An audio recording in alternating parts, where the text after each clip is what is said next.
আজকে আমরা বাবার থেকে টাকা নিয়েই ছাড়বো। হ্যাঁ, আর সেই টাকা দিয়ে আমরা তিনজন মিলে কক্সবাজার ঘুরতে যাবো। ওয়াও, কত মজা হবে কক্সবাজারে। স্বপ্ন দেখা বন্ধ কর, আগে বাবার কাছে চল। হ্যাঁ ভাইয়া, চলো চলো। বাবা বাবা, কি হইছে? না বাবা, মানে আমাদের কিছু টাকা লাগবে। কি করবি টাকা দিয়ে? হ্যাঁ বাবা, কক্সবাজার যাবো। হ্যাঁ বাবা, 3 দিনের জন্য।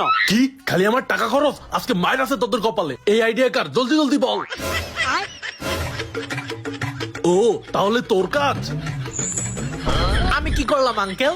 তুই তো আমার পুরোটা নষ্ট করতেছস। যা বাবা, আমি কি করলাম? এই বাবা যেহেতু আতিককে বুঝতেছে, চল আমরা আতিককে নামে দোষটা দিয়ে দেই। কিরে দোস্ত, মিথ্যা বলতেছিস কেন? কি মিথ্যা বলবো? তুই তো আমাদের কক্সবাজার যাওয়ার প্ল্যান বললি গতকাল।